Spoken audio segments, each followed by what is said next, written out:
Assalamualaikum warahmatullahi wabarakatuh. Perkenalkan, saya Ruslan Muhammad Nugrah dengan NIM H02222503 akan melakukan uji validitas, reliabilitas, tingkat kesukaran, dan daya pembeda untuk memenuhi tugas ujian akhir mata kuliah asesmen pembelajaran. Langsung saja kita masuk ke videonya. Terima kasih akan melakukan ujian pertama itu uji validitas soal. Di mana uji validitas soal untuk mengetahui apakah soal yang kita berikan kepada siswa udah valid atau belum. Oke, kita langsung saja masuk ke caranya. Pertama itu kita tentukan dulu jumlah keseluruhan nilai dari jumlah nilai siswa. Caranya itu sama dengan sum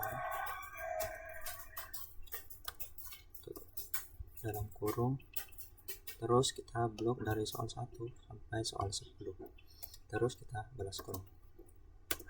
Nah, kita mendapatkan jumlah nilai untuk siswa pertama itu 24. Supaya kita tidak mengulang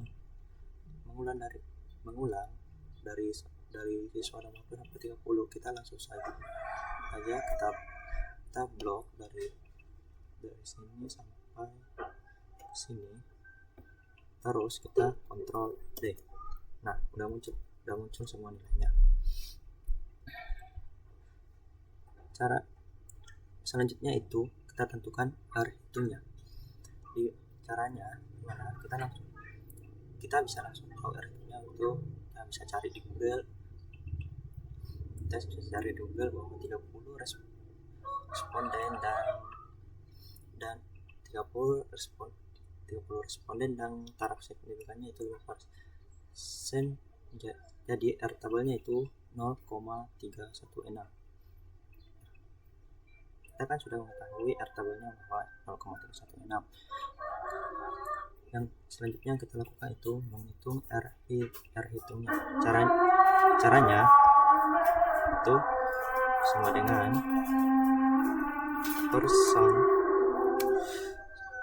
persen angkoro persen, terus area satunya itu soal 1 sampai sini kita pakai koma, dan area 2 nya itu jumlah nilai.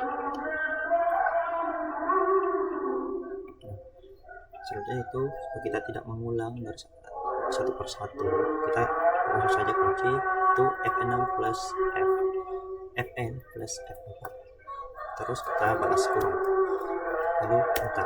Nah, muncul nilai R hitungnya. Supaya selanjutnya kita lakukan itu kita blok dari sini sampai sini, terus sini kita. Nah, sudah muncul semua nilai R hitungnya. Nah, untuk mengetahui soal 1 apakah valid atau tidak, itu dengan cara itu jika R tabelnya lebih kecil dari R hitung, maka soalnya valid. Begitu sebaliknya, jika R tabelnya lebih besar daripada R hitung, berarti soalnya tidak valid. Oke, soal yang pertama. Nah, kan di sini kan nilai R tabelnya lebih kecil daripada R hitung, berarti soalnya valid. Nah, soal kedua. Nah, di sini soal kedua itu tidak valid. Kenapa? Karena nilai R tabelnya lebih besar daripada R hitung. Nah, begitupun soal ketiga tidak valid juga. Soal keempat juga tidak valid.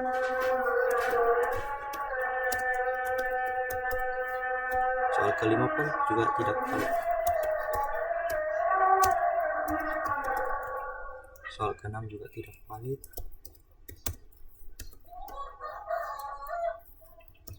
Soal ketujuh juga tidak valid.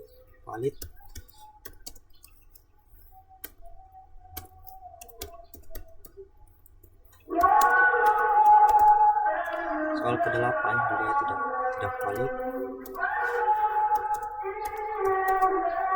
Soal ke-9 tidak valid. Soal ke-10 itu valid karena R tabelnya lebih kecil daripada R hitung.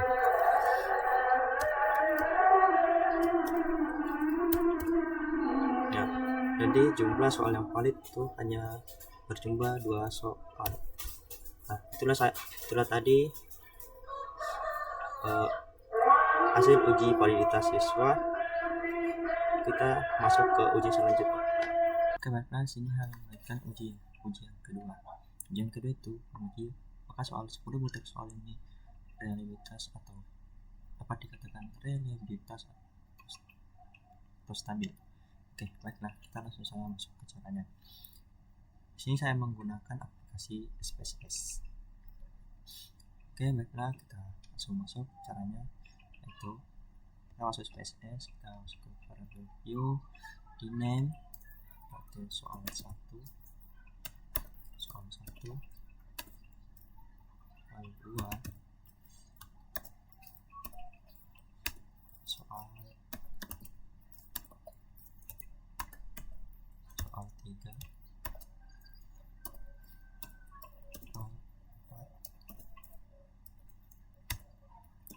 5,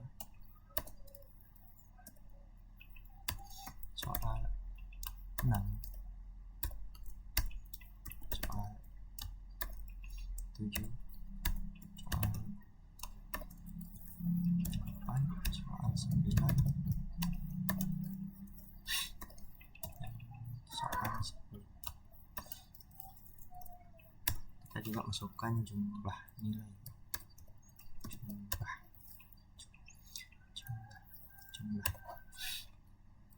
Nah, terus di measure-nya kita ubah jadi nominal, kita ubah semua jadi nominal kecuali jumlah.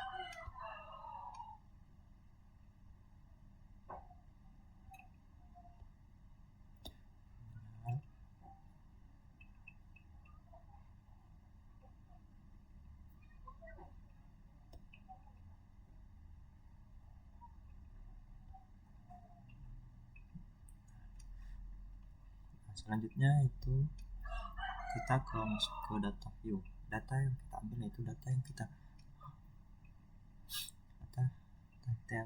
yang uji sebelumnya, itu uji validitas. Nah, kita caranya itu kita ambil dari sini, kita blok dari jumlah nilai, kita blok semua, kita Ctrl C, terus masuk ke data view, terus ini control kita paste di sini.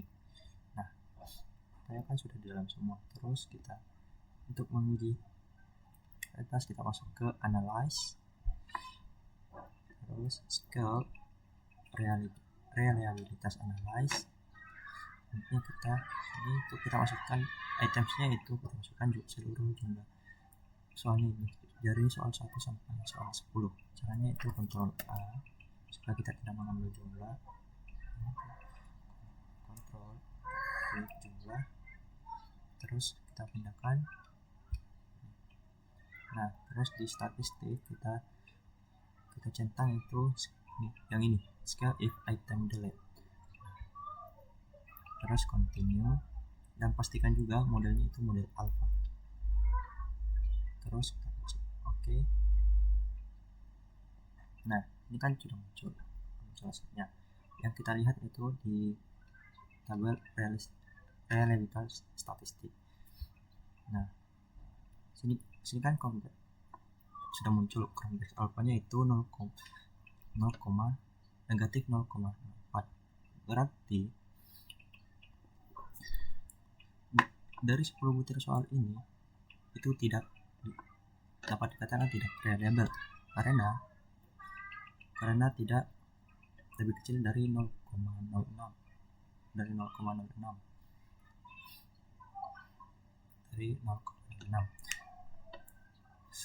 Soal yang dapat dikatakan reliable itu jika soalnya lebih besar pada 0,06. Nah, kan di sini 0, kita maaf ya, soal yang dapat dikatakan reliable itu jika convex alfanya yaitu 0,6. Nah, di sini kan convex alfanya negatif 0,4, berarti 10 butir soal ini tidak reliable atau tidak. Nah, itulah tadi uji reliabilitas. kita masuk ke uji berikutnya. Oke, baik. Sini saya akan menunjukkan uji berikutnya, yaitu uji tingkat kesukaran. Tingkat kesukaran bersoal adalah proporsi banyaknya peserta tes yang menjawab butir soal dengan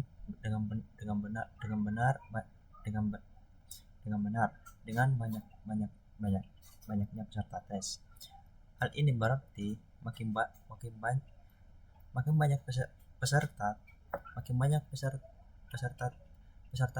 tes yang menjawab butir soal dengan benar, maka semakin besar indeks tingkat kesukaran, yang berarti makin mudah soal itu. Sebaliknya, makin sedikit peserta tes yang menjawab butir soal dengan benar, maka soal tersebut makin sukar. Nah, adapun interpretasi tingkat kesukaran 0,00 sampai 0,3 itu sama dengan sukar, dan 0,31 sampai 0,7 itu sama dengan sedang, 0,7 sampai dengan 1 itu mudah. Nah, langsung saja kita masuk cara menguji tingkat kesukaran. Nah, ada di sini kita menggunakan data kita masih sama dengan sebelumnya, tapi di sini measure-nya itu beda. Di sini kita menggunakan scale. Nah, adapun datanya itu masih sama dengan yang data sebelumnya. Nah, langsung saja kita masuk ke caranya. Pertama itu ke analyze, ke descriptive statistik, terus frekuensi, terus statistik, terus kita centang mainnya dengan misalnya continue, terus kita oke. Nah, yang kita lihat itu di tabel statistik. Nah, di sini kan ada mean dan maksimum. Nah, kita langsung saja kita salin, kita copy, terus kita pastikan di sini supaya kita lebih jelas. Nah,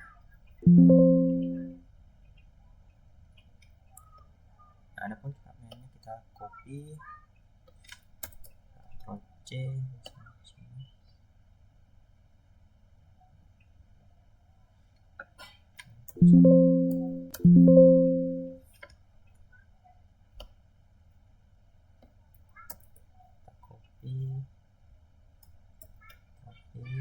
seperti itu pun dengan maksimum kita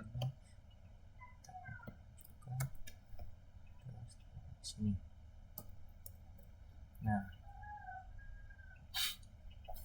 ini untuk menentukan interpretasi tingkat kesukarannya yaitu nilai mean per maksimum. Caranya itu sama dengan dalam kurung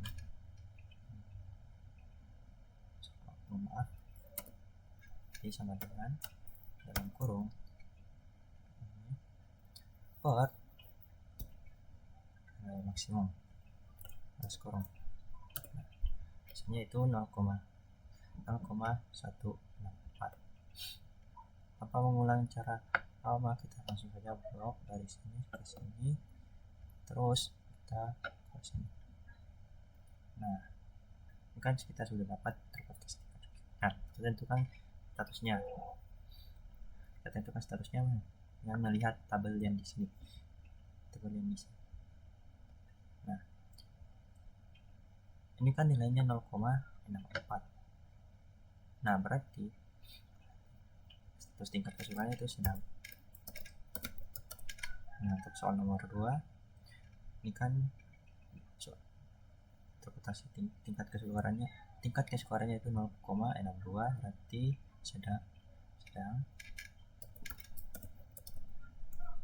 Nah, sini juga terus 0,6 berarti sedang. Nah, di sini juga di soal nomor 4 itu tingkat kesukarannya itu 0,59, berarti itu sedang. Nah, di sini pun sama, tingkat kesukarannya itu 0,6, berarti juga sedang. di sini pun sama, sedang juga. Nah, di sini juga sama, sedang. Nah, di sini pun juga sedang. Nah, ini kan 0,59. Berarti interpretasi tingkat kesukarannya itu, status tingkat kesukarannya itu sedang. Nah, sini pun sama. Interpretasi tingkat kesukarannya itu 0,65 berarti sedang.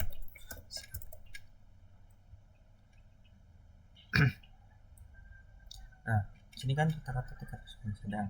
Berarti ini tingkat soal ini itu sedang untuk sukar ataupun mudah. Itulah tadi hasil uji tingkat kesukaran. Kita lanjut ke uji yang berikutnya. Nah, di sini kita akan melakukan uji yang terakhir, yaitu uji kriteria daya pembeda. Uji daya pembeda. Di mana rumus daya pembeda itu rata-rata kelompok atas dikurang rata-rata kelompok bawah per skor maksimum. Adapun kriteria untuk daya pembeda, kriterianya itu ada di bawah sini, itu 0,19 ke bawah itu kurang baik atau dibuang saja. Kedua itu 0,2 sampai 0,29 itu cukup atau perlu perbaikan, dan 0,3 sampai 0,39 itu baik, dan 0,4 atau lebih itu sangat baik. Nah, adapun caranya untuk menentukan daya pembedanya itu, pertama saya lakukan itu saya membagi rata-rata kelompok atas dan rata-rata sini saya akan membagi kelompok atas dan kelompok bawah. Sebelum saya membagi, saya urutkan semua datanya dulu, mulai dari yang terbesar hingga yang terkecil. Caranya itu kita blok semua dari soal 1 sampai jumlah nilai ke bawah. Di sini dari nama siswa sampai ke bawah sini, terus kita urutkan, terus filter, terus kita sini ini urutan dari urut terbesar hingga terbesar ke terkecil. Nah, untuk mematikan ini, sini kita kembali ke urutkan dan filter, terus pencet filter. Nah, ini kan semuanya sudah terurut. Terus kita tentukan yang mana kelompok atas dan mana yang kelompok bawah. Untuk memudahkan, di sini saya memiliki jumlah data itu, jumlah responden itu 30 siswa. Nah, sini akan membagi kelompok atasnya itu 1 sampai 15 itu kelompok atas, dan 16 sampai seterusnya itu kelompok bawah. Nah, yang pertama kita rata-ratakan itu kelompok atas. Caranya itu sama dengan dalam kurung, sama dengan, terus kita set rata-rata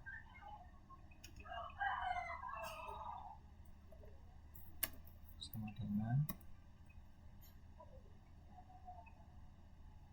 rata-rata average dari, kan kita menentukan rata-rata kelompok atasnya. Terus kita blok dari sini sampai 15, terus kita balas kurung, terus enter. Nah, kita mendapatkan jumlah rata-rata yaitu 3,95. Nah, tanpa perlu mengulang yang sama, kita hanya perlu itu kita blok dari sini sampai sini, kita fill terus ke kanan. Nah, udah munculkan semua. Nah, terus kita tentukan rata-rata bawahnya. Caranya sama, kita cek sama dengan terus rata-rata atau average dari 15 dari sini sampai di sini. Terus kita balas kurung, terus kita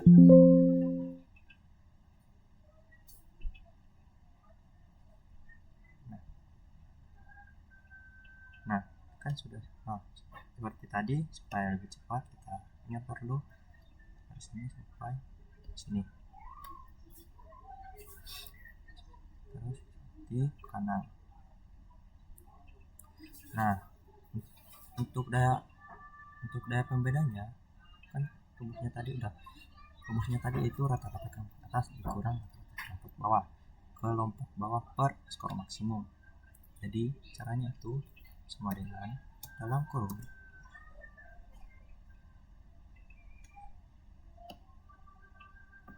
ini dikurang ini, terus balas kurung per. Nah, kan di sini kan rentang skornya itu, skor maksimumnya itu adalah 5, jadi kita ambil per 5 terus enter. Nah, hasilnya itu 0,27. Kita lakukan yang sama semua tanpa kita perlu mengulang. Kita terus ini seperti ini. Nah, udah muncul semua. Jadi keterangannya tuh untuk yang pertama, kriteria daya pembedaan pertama itu cukup atau perlu perbaikan. Cukup. Soal kedua itu atau kurang baik atau dibuang saja. Kurang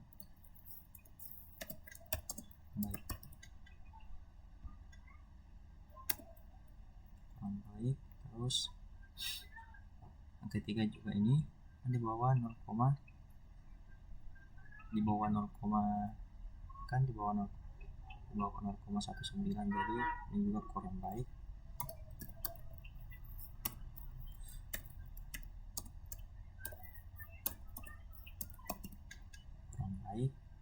Ini juga kan juga di bawah 0,19, jadi kurang.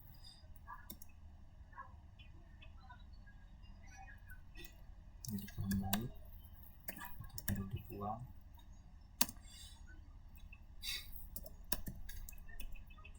Ini juga kurang baik.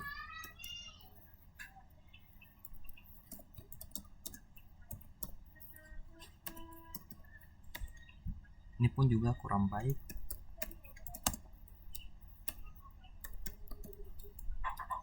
Ini juga sama, kurang baik.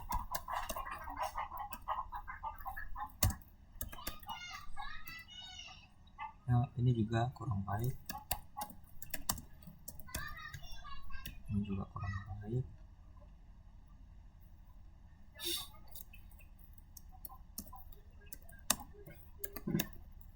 Ini juga sama, kurang baik. Jadi dapat saya simpulkan bahwa semua soal dari soal kedua sampai soal 10 itu kurang baik. Jadi perlu dibuang atau perlu diganti. Hanya soal nomor 1 yang cukup atau perlu perbaikan.